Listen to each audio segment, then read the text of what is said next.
Tudo começa com um cenário clássico de fantasia, um mundo fantástico cheio de espadas e magia. Mas o clima muda rapidinho quando a gente descobre o Gold Dungeon, um lugar que devia estar vazio, até que uma armadilha de teleporte manda os personagens direto pro andar mais perigoso e profundo.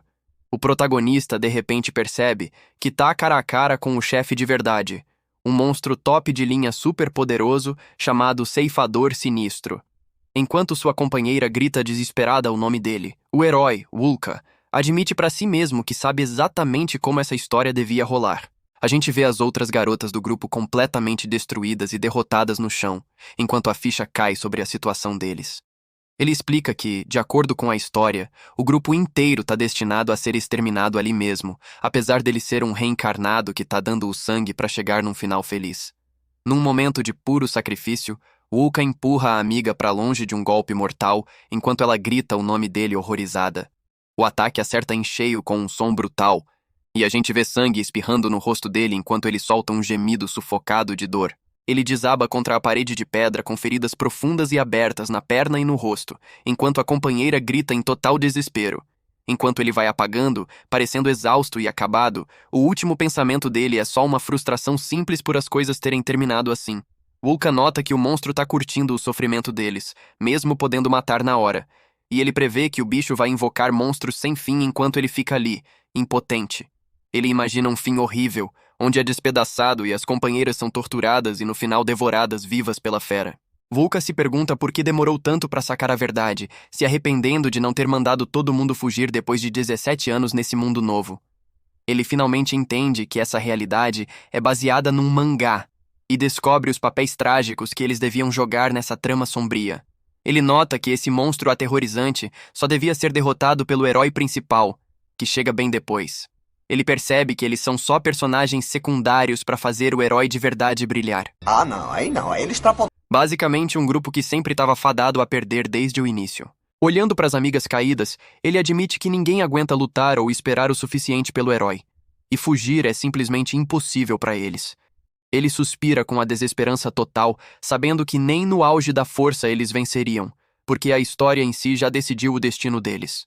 De repente, uma das garotas o agarra num abraço apertado e emocional, como se estivesse se agarrando à vida. Ela implora chorando para ele não abandoná-la, gritando o nome dele e pedindo para ele ficar vivo. Uma das garotas está deitada no chão, chamando desesperada pelo mestre e implorando para o Sr. Wulka fugir enquanto dá tempo. Ela estica a mão com lágrimas escorrendo pelo rosto, gritando para ele escapar agora mesmo. Outra companheira está segurando a cabeça em total desespero, gritando num estado de choque e terror puro. Wulka olha para a Tori e o Licia enquanto a garota que o segura pede desculpas sem parar, se sentindo totalmente responsável pelas feridas dele. Ela continua soluçando descontrolada, desejando ter sido mais forte ou feito algo diferente para evitar isso. A cena zuma no olho de Wulka enquanto ele questiona internamente a ideia de que eles estão mesmo condenados pela trama. Ele cerra o punho com uma força repentina, decidindo que, mesmo que perca a vida, tem que cumprir a promessa de fazer essas garotas felizes. Encarando o monstro aterrorizante, ele percebe que, já que conhece a história original, sabe o segredo para vencer essa luta, igualzinho ao herói principal. Ele dá um sorrisinho determinado e diz pra garota confusa que tá tudo bem com isso, porque ele nunca curtiu o final original onde todo mundo morre mesmo. Nessa cena épica final, Wulka declara com um olhar feroz que vai ficar vivo o suficiente para esmagar esse final ruim de uma vez por todas. Mesmo coberto de sangue e com a perna toda destruída, Wulka começa a focar uma luz misteriosa e brilhante na cintura. Enquanto ele se levanta devagar para encarar o monstro, a companheira estica a mão para ele, chorando e implorando para esperar e não ir mais longe. Ele continua andando na direção da sombra gigante, ignorando os gritos de terror enquanto o ceifador sinistro se prepara para acabar com tudo. O monstro desce a foice enorme com um som aterrorizante, enquanto a voz de uma garota ecoa no ar, gritando o nome dele em desespero. De repente, o ceifador sinistro fica completamente chocado, enquanto Wulka de alguma forma bloqueia o golpe mortal, causando uma explosão massiva de energia entre eles. Com um olhar de calma total no rosto, ele alcança o cabo da lâmina. Enquanto o som de metal batendo enche a sala, ele pensa na técnica especial de sacar a espada que passou 10 longos anos dominando e decide que, mesmo sem certeza de funcionar, tem que tentar. Ele diz pra si mesmo pra esvaziar a mente de tudo, menos do inimigo à frente, mergulhando cada vez mais na concentração. Uma sensação de paz o invade, e ele nota que nem sente mais a dor terrível no corpo. Enquanto entra num estado de foco perfeito, a um passo da morte, ele declara que não tem medo e promete jogar cada pedacinho da vida que resta nesse golpe final. A cena explode com um flash cegante durante a luta final.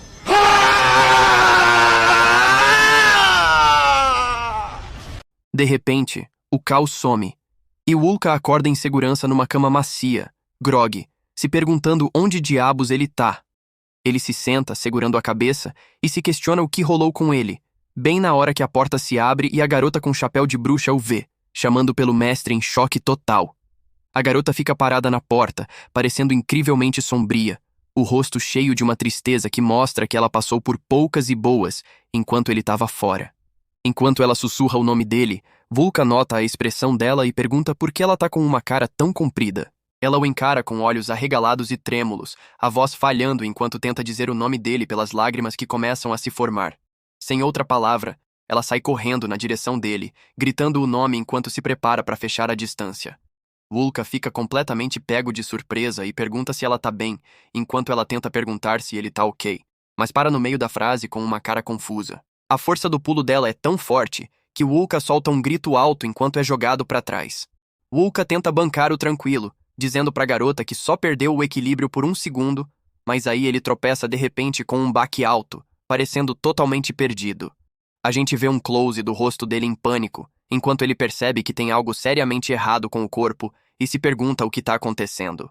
A amiga corre pra segurá-lo enquanto ele cambaleia, mas ele diz que tá bem e que ela deve ficar quietinha. Ela começa a chorar enquanto tenta sorrir, pedindo desculpas sem parar e implorando pra ele não se forçar demais. Wulka fica um pouco envergonhado e pede desculpas por deixá-la tão preocupada, embora os olhos dele ainda pareçam bem surpresos. Ele se senta de volta na cama e admite que na verdade não lembra muito do dia anterior e que o corpo dele simplesmente não tá respondendo direito. Ela pergunta se ele realmente não lembra e ele confirma que não faz ideia do que tá rolando. Ela olha pra baixo triste e menciona a perna esquerda dele, fazendo ele se perguntar o que pode ter de errado com ela. Wulka olha pra baixo em choque absoluto pra perna dele. A garota diz pra Wulka que o olho direito dele foi cortado tão feio que ele não vai mais enxergar por ele. Enquanto ele de repente lembra do momento aterrorizante em que quase foi morto pelo ceifador sinistro na dungeon. Enquanto olha pro lado, ele reflete sobre como finalmente entendeu a trama verdadeira e os papéis trágicos que todo mundo era forçado a jogar nesse mundo. Ele lembra da vida passada no Japão, olhando pro celular e recordando o mangá original que leu na época, admitindo que sempre odiou aquela história de fantasia sombria, porque ele só curte finais felizes. Ele pensa em como cada personagem daquele mangá, importante ou não, sofria torturas impiedosas e morria de forma patética. Wulka solta um suspiro agudo enquanto entra em pânico de repente, perguntando onde estão Ulicia e a Tori e se elas ainda estão ilesas. Bem quando um baque alto ecoa, alguém diz pra ele que as garotas estão seguras e só saíram pra fazer compras. A porta se abre de vez em tanto Ulicia quanto a Tori aparecem na entrada, parecendo completamente atordoadas ao ver Wulka acordado e sentado. Animada, os olhos de Ulicia se enchem de lágrimas na hora enquanto ela o encara, o rosto mostrando a agonia pura que ela sentiu esperando ele acordar. Ela não consegue controlar as emoções e se joga nele, chorando o nome dele enquanto o derruba na cama num abraço gigante. Enquanto solta soluços no peito dele, ela diz pelas lágrimas o quanto estava preocupada de verdade e o quanto tá feliz que ele sobreviveu. A Tori fica ao lado da cama e diz baixinho o nome dele, admitindo que também estava super preocupada com ele. Com uma cara de dor, a Tori confessa que estava doente de preocupação com o bem-estar dele durante o tempo que ele estava inconsciente. Wulka fica em silêncio por um momento, olhando para elas com uma expressão séria enquanto absorve as palavras. Ulicia se afasta rapidinho, parecendo preocupada enquanto pede desculpas e pergunta se o abraço repentino causou dor nas feridas dele. Wulka olha para a perna enfaixada e percebe que faz sentido elas estarem tão chateadas, já que o companheiro delas literalmente perdeu um olho e uma perna.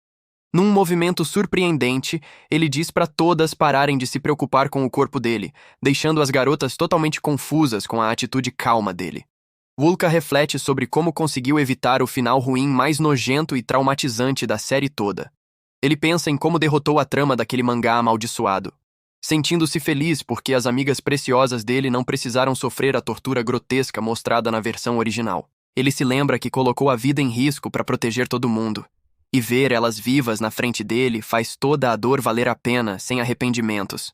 Wulka diz para as garotas não pegarem tão pesado consigo mesmas, explicando que perder um olho e uma perna é um preço pequeno pela segurança delas e que ele tá bem.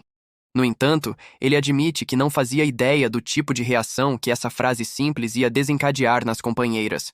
Durante os 10 dias em que ele esteve à beira da morte, o trauma da batalha empurrou os corações frágeis das garotas além do limite, fazendo algo dentro delas quebrar. Wulka nota uma atmosfera incrivelmente tensa no quarto e se pergunta por que elas todas estão agindo como se estivessem num velório em vez de comemorar a recuperação dele. O narrador menciona que, embora escapassem de uma morte literal, um novo tipo de problema está começando enquanto alguém grita que recusa soltar.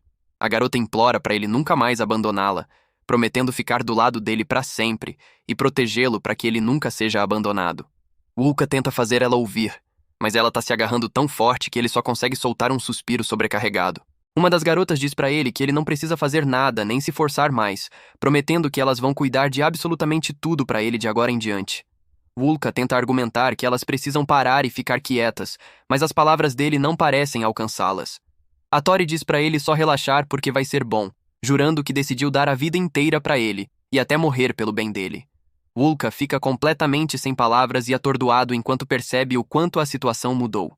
O narrador conclui que cada membro do grupo dele ficou mentalmente instável, enquanto Wulka é ouvido gritando que pelo menos pode lavar o próprio corpo. A gente vê que a história está se mudando para a cidade de Luther, perto da dungeon, onde Wulka foi levado para uma catedral para tratamento médico depois da luta brutal com o ceifador sinistro. Wulka menciona que ficou surpreso ao ouvir que o herói principal da história original foi quem o carregou para um lugar seguro. E ele percebe que tá definitivamente preso no mundo de um mangá sombrio que leu na vida passada. Ele reflete sobre como mal lembra dos detalhes da trama porque era escuro demais para alguém como ele, que curte finais felizes. E ele pensa na perda permanente do olho e da perna. Ele olha pro teto, se perguntando o que diabos ele vai fazer da vida daqui pra frente. A cena foca numa garota que tá respirando bem pesado enquanto fica bem do lado dele na cama. Wulka admite pra si mesmo que simplesmente não consegue se acostumar a ver algo assim toda vez que acorda. Ele nos apresenta a professora de magia dele, Liz Artie, explicando que, embora pareça jovem, ela é a mais velha e tenta agir como uma senhora idosa para ser mais imponente, mas ultimamente virou super protetora. Bem nessa hora, o Lia abre a porta e avisa com jeitinho que já é manhã, chamando ele de Sênior. De um ângulo alto, a gente vê Wulka notando que o Lia finalmente entrou no quarto. Wulka pensa em querer dormir um pouquinho mais, enquanto o Lia olha pro curativo na cabeça dele e implora para ele nunca mais se forçar ao limite.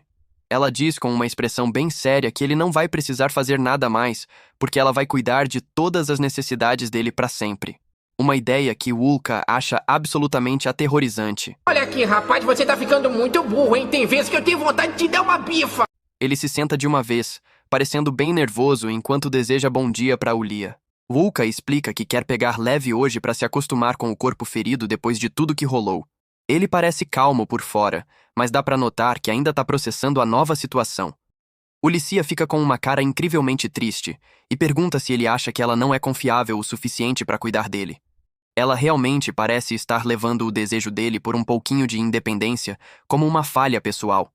Wulka fica nervoso, pensando em como no mundo antigo dele, deixar uma garota de 13 anos fazer tudo por ele seria totalmente errado.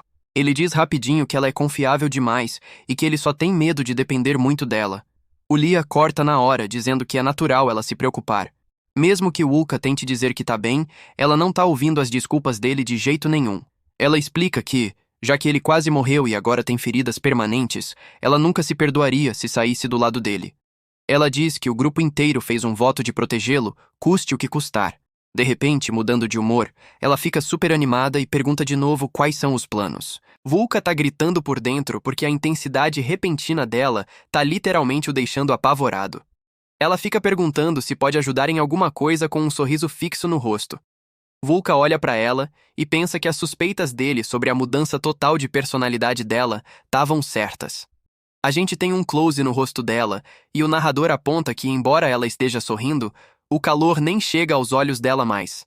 Ela só fica repetindo o que pode fazer por ele sem parar. Wulka tenta dar uma tarefa simples para ela, pedindo água para ele e pro mestre. Ulia fica chateada consigo mesma por esquecer algo tão básico e se chama de boba. Eu sou obrigado a falar que esse programa aqui tá uma porra.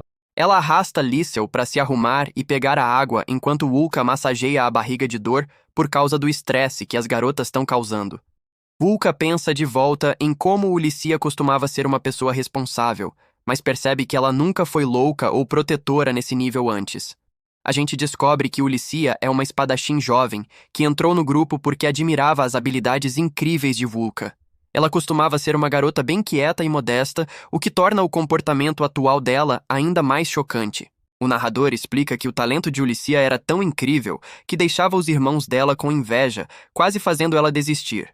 Embora Wulka admita que as habilidades dela são algo que ele só sonharia em ter. Wulka olha para o lado com uma expressão sombria, só pensando na espada e no que ela representa para ele. Agora ele diz para si mesmo que provavelmente devia se trocar antes que o mestre e as outras voltem. Mas enquanto tenta se levantar, ele percebe que algo está muito errado. Com um grito repentino de dor, ele perde o equilíbrio completamente e cai no chão com um baque pesado. Enquanto fica ali gemendo, ele se pergunta por que não consegue se mover direito, e a gente vê o choque e a dor no olho bom dele. A realidade finalmente cai enquanto ele lembra que a perna esquerda dele se foi de verdade, deixando ele incapaz de ficar de pé. Ouvindo passos se aproximando, ele pensa que é bom ninguém ter visto a queda porque não quer que elas se preocupem ou façam uma cena grande. De repente, o mestre irrompe no quarto e grita o nome de Wulka em terror absoluto. Wulka olha para cima do chão e solta um sonzinho de surpresa enquanto ela o encontra nesse estado patético. Ele tenta bancar o tranquilo, dizendo que só escorregou, mas o rosto do mestre fica completamente pálido, com um olhar de horror puro. Ela corre para ele em pânico total, gritando para saber se ele tá bem ou se algo terrível rolou de novo. Ela o puxa num abraço apertado, chamando ele de discípulo burro por se esforçar demais e gritando com ele por não pegar leve. Num estado de histeria pura, ela se pergunta se as feridas reabriram e oferece buscar ajuda na hora enquanto Wulka tenta desesperado dizer que tá bem. Ela olha nos olhos dele e implora para ele contar se algo tá errado, insistindo que ele precisa ser sincero sobre qualquer dor que sinta, segurando as roupas dele com mãos trêmulas. Ela sussurra que nunca conseguiria viver consigo mesma se algo acontecesse com ele de novo. Wulka tenta tranquilizar a companheira dizendo que tá bem de verdade e pede desculpas por preocupá-la. Depois pergunta educadamente se ela pode ajudar ele a voltar para a cama. O mestre pergunta o que rolou e oferece ir pegar água enquanto Wulka parece hesitar em como explicar. Wulka admite que por algum motivo ainda sente a sensação estranha de que a perna esquerda ainda tá lá, mesmo que se foi. Ele se pergunta se o sentimento se chama membro fantasma e menciona como balançou ao tentar se levantar normal, notando que precisa mesmo se acostumar com o corpo novo. O mestre fica em silêncio por um momento antes de reconhecer tristemente como deve ser difícil perder uma perna e um olho, enquanto Wulka nota uma mudança estranha no tom dela. Ela de repente desaba em lágrimas e pede desculpas sem parar, Mas aí ela explode com ele, perguntando como ele pode estar tão calmo e se a situação nem o frustra. Wulka olha para o lado se perguntando por que ela perguntaria isso quando a reação dele parece a única lógica. Ele confessa para ela que nunca esperou sobreviver àquela luta terrível com o chefe em primeiro lugar, o que parece pegá-la de surpresa. Ele explica que, porque conseguiu proteger todos os amigos e ainda ficar vivo, sente mais alívio que tristeza pelas feridas. Wulka diz para ela que não precisa levar isso pro coração, mas ela cerra o punho e corta ele com outro pedido de desculpas choroso. Ela implora pelo perdão dele enquanto chora, se culpando por aceitar a missão e se chamando de inútil, já que ele tem que sofrer pelos erros dela. Wulka fica completamente surpreso com o surto intenso dela e se pergunta por que ela tá chorando tanto enquanto tenta chamar por ela. A pressão da situação e a culpa esmagadora dela começam a dar uma dor de estômago enorme em Wulka por causa do estresse. A visão muda para o exterior do prédio, enquanto o narrador sugere que a atmosfera lá dentro tá tão intensa que pode explodir e, um pouquinho depois, Wulka acorda e se espreguiça, reclamando que ficar na cama o dia todo tá o deixando entediado pra caramba e desejando poder voltar pros treinos.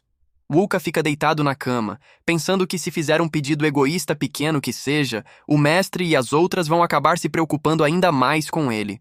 Ele reflete sobre a batalha e admite que tem uma sensação chata de que tudo que as companheiras dizem e fazem ultimamente virou demais para ele lidar. Olhando para cima, ele pensa que não pode culpá-las de verdade, porque ver o amigo à beira da morte com feridas permanentes seria duro para qualquer um.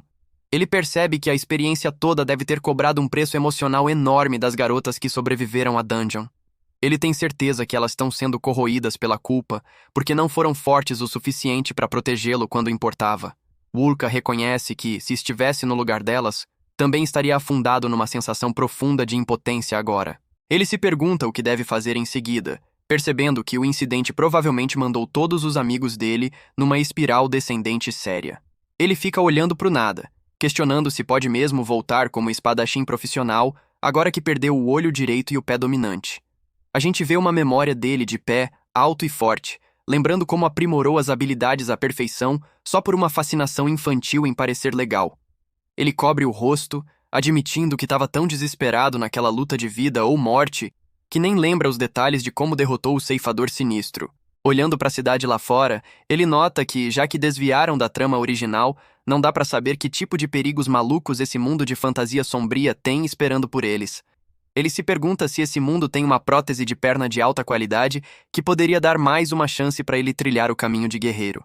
De repente, o clima muda completamente enquanto a Tori pula na cama e paira bem em cima dele, com um olhar bem intenso nos olhos. Wulka grita o nome dela em choque total, mas ela diz para ele relaxar, alegando que só estava tentando atacá-lo, o que o deixa completamente confuso. Ele suspira e diz para Junkie de batalhas extrema dar um tempo, lembrando ela de olhar para o estado da perna perdida dele. Ela sugere que pode fazer todo o movimento e que vai ser bom. Que demais! Ai, que delícia!